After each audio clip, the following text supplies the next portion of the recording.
I'll give you a really good example because this really bothered me this week. I think you're going to like it too.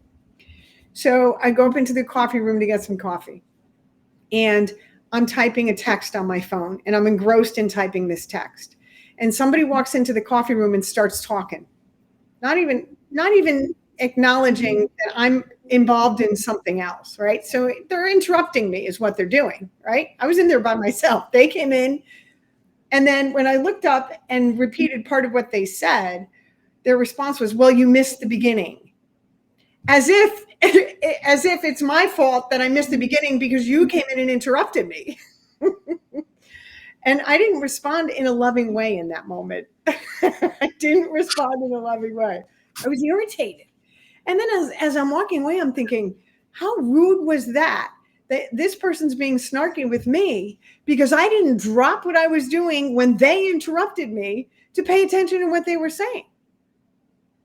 Right? So I had to go do a 10 on that. I had to go inventory that disturbance.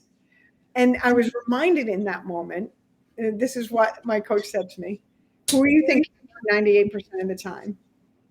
I said, "Me." So my coach said, "Who do you think they're thinking about 98% of the time?" I said, "Them."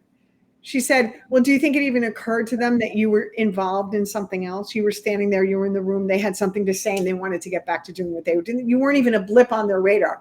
But what I internalized, right? What I interpreted was, you don't respect me because you just interrupted me.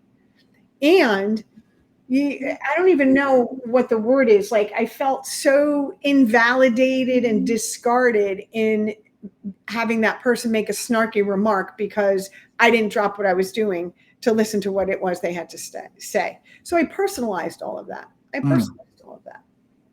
And I personalized it because I'm tying, that's an attachment from old trauma, old hurts, old experiences that weren't really happening in the present moment, but I brought them into the present moment. Kind of what you were saying. I built a story around the event that was happening. And had I not done a 10, Charlie, that story would have grown and grown and grown. And I would have exaggerated it. I would have made myself more of a victim. I would have been more right in the way I was feeling. It's just, and that's why it's important to do anger management. One of the ways you can do it is by inventorying that disturbance when you have it.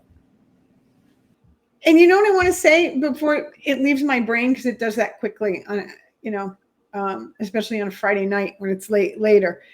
So I'm upset in that moment with that person in the coffee room. I'm upset at him for not obeying a boundary I didn't set, because I could have easily said, instead of personalizing what that person was doing, interrupting me, I could have easily said in a mature, healthy way, "I'll be with you in a minute. Hang on."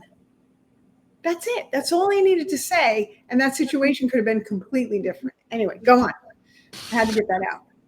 Right. But I personalized it. My assumption was, here was my assumption: he doesn't respect me.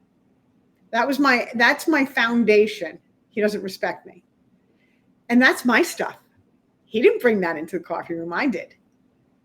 And so I got angry because of that personalization, because of the attachment I had to what he was doing. I attached meaning to his behavior when there really wasn't any.